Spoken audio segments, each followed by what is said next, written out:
Hi, my name is Lori Grow. I'm co-owner at Shoreside Therapies, and today we have Amanda Lowe with us. And we're going to talk a bit about Amanda and the way she does therapy and just get to know her a little bit better today. So thanks for being here, Amanda. Thank you, Lori. It's a pleasure to be here. Happy to be here to talk to everyone who may be watching. My name is Amanda. I use she, her pronouns, and I am new to Shoreside. And so I'm really looking forward to beginning my practice. Yes, we're happy to have you. So thanks for coming. And we're just going to go over typical questions that people want to know. So, first question is, who do you help? Like, who would be your ideal client? Yeah, great question, Lori. Thank you. Um, I love working with a wide variety of clients. A little bit about my background, I come from higher education and I primarily worked with college students Okay. all throughout my career. So college age students who may be struggling academically or needing, a little bit of guidance with career exploration, individuals who might be navigating college as a first generation student. Those are all individuals that I enjoy working with. Apart from Mhm. that, I really enjoy working with, individuals who may have had a negative experience in therapy in the past. I really love partnering with those individuals to do a lot of what I would say corrective counseling work. Yeah. Um, I really enjoy working with people of color. I think that's a large passion of mine. And that's really informed by my own experiences of navigating mental health and trying to find my own therapist of color as well. And so now that I am on the other side of being a therapist myself, Yeah. I really enjoy working with individuals who might be seeking to find a counselor or therapist who share similar lived experiences or Mhm. shared identities. I consider myself a generalist. I work with all kind of individuals who may be experiencing anxiety, depression, trauma, and I love working with individuals who may be experiencing grief and loss, um, Yeah. and just going through those transitions because life is challenging. Yeah, yes, very challenging. Yeah, there's always the ups and downs.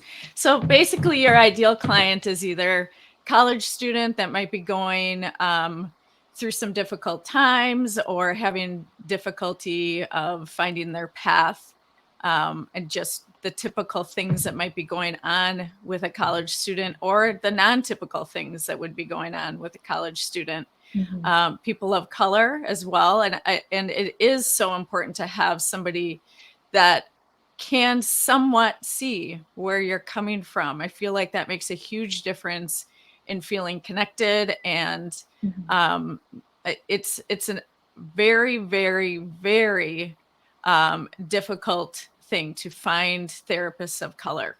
Mhm. So I think that that's going to be really, really important that people would be feeling like they can talk to you. Yeah. And it does sound like the grief is another area, and then the general anxiety and depression that might come along.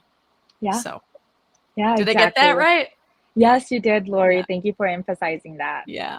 Yes. All right. So, what are your strengths as a counselor? What would you say that would be?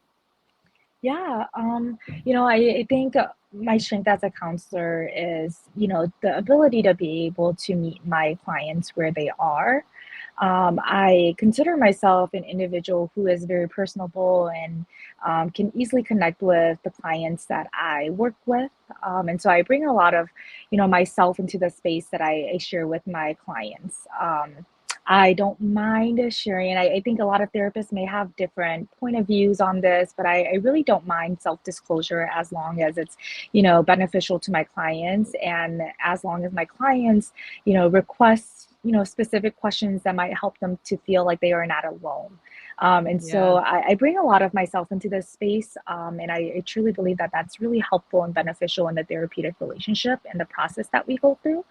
And so Mhm. I think those two are really the core of who I am as a therapist, of meeting my clients where they are, and then being able to bring myself and humanizing myself. I'm not just a therapist, but I'm a human just like you, who go Right. through a lot of different life concerns and life issues as well, that I go through, and I really want to be able to share that with my clients.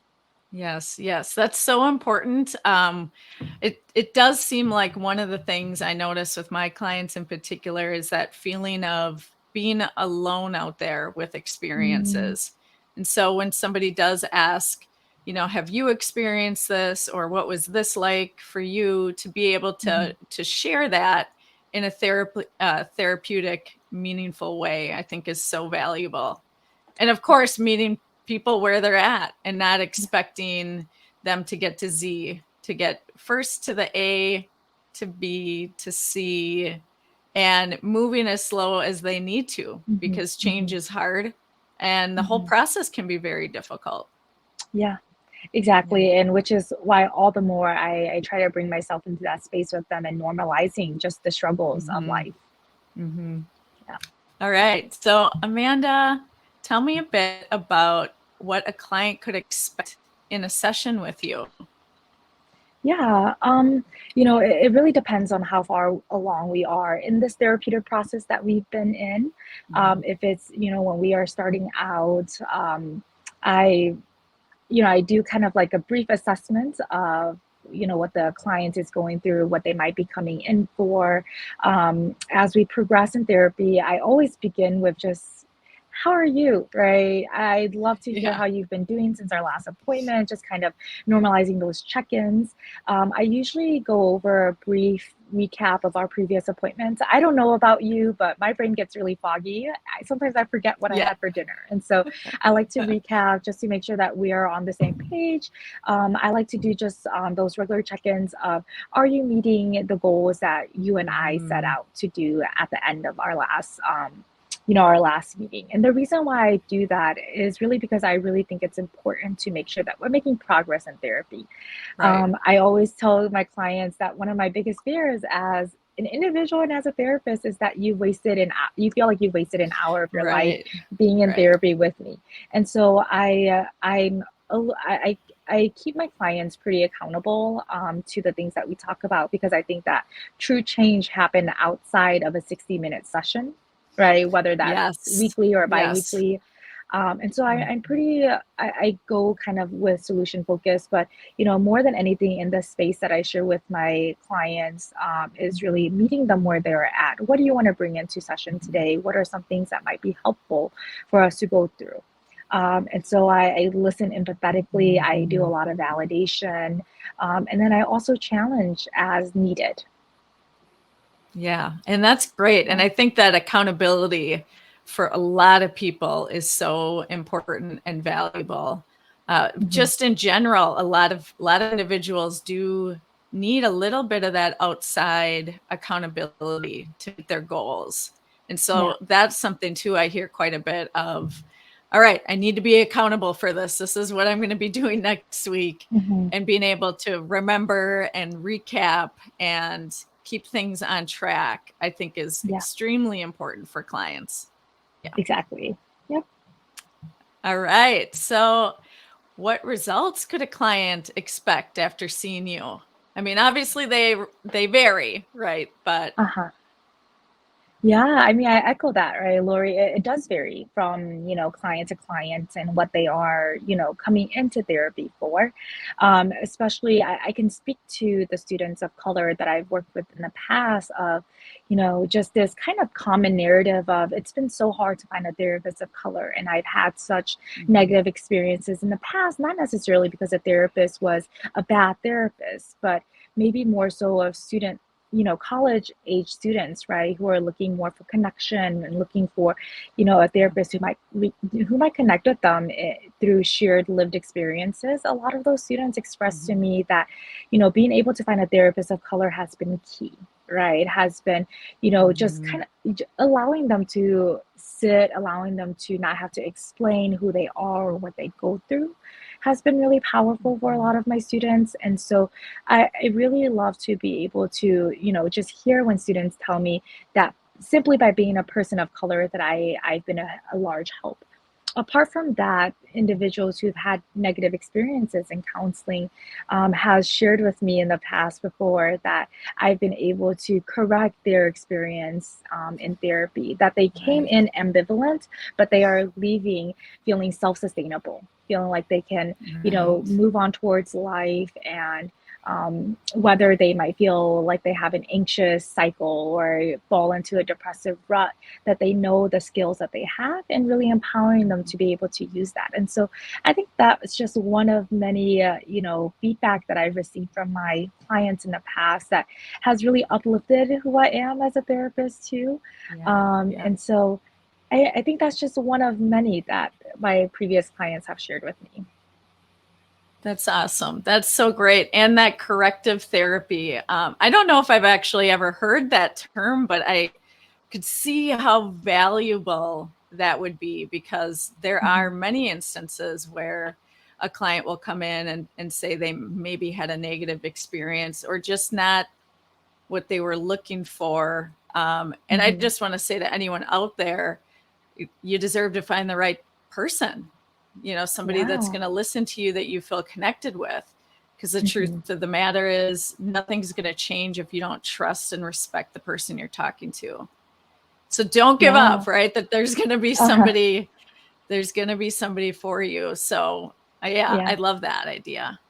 Yeah. I mean, that's so important, Lori. I mean, just adding on to what you're sharing, that's one thing that I'm pretty passionate about too, is when I, talk to clients of mine who are moving out of state or, moving institutions, and they express to me, is it okay that I ask for what I'm needing and wanting in a therapist? And I Mhm. always respond with absolutely, right? Like, you Yes. know, truthfully, for clients, is you're spending your time, your money, your resources to find a therapist who is a good fit. And I like to think a little bit Mhm. about, I'm not just going to be in a committed relationship with someone I don't know, right? Right. And Right. and Right. someone that I don't like. And so in the same way, it's kind of that in a therapeutic relationship is I want Mhm. to find a therapist who I can connect well with, especially if I'm going Right. to spending all this time, money, and resources. Right, right, Yeah. exactly. And I think it does make a ton of sense just to focus back on that relationship piece. I think of therapy as a place to practice relational skills, and Hmm. it's a place where you can feel safe, hopefully, doing that. So Hmm. asking the therapist questions, or even saying, "Hey, this is what you said last time and I just been thinking about it all week. Can we talk a little bit more about it?" Hmm. It can really empower somebody that has maybe some anxiety about bringing up tough conversations with people, because Yeah. it doesn't have to be scary to have a conflict or to confront. And I think even confronting can be such a tough word, but really just, can you tell me more about why this was a suggestion or why you said this? I do think that being open as a therapist is Hmm. extremely useful for a Yeah. client's experience. Yeah, I love what you just said, Lori. I mean, building on that too, I always tell a lot of my clients that the work that we are doing in this space, yes, it's really hard, but it's the preparation, right? It's building your Mhm. capacity to be able to go outside of our therapeutic space and be able to build and use those skills in other interpersonal relationships or other different Right. life events that may have come up. Yes. All Yeah. right. Well, thanks so much, Amanda. It was so nice talking with you, and Yeah. you will be starting January 2nd. So, Yes. yes. So, what we're going to do is we'll open up your schedule. So, anyone that would like to schedule with Amanda, you can go to our website and you should be able to schedule a 15-minute consult that's free. Mhm. Or you can go ahead and just do a first initial assessment with Amanda, and you can go from there. Otherwise, you can email her with any questions, and we'll have that information right on our website. So thanks for being Mhm. with us. And thanks again, Amanda. Thank you so much, Lori. All right, take care. Thank you. Bye bye.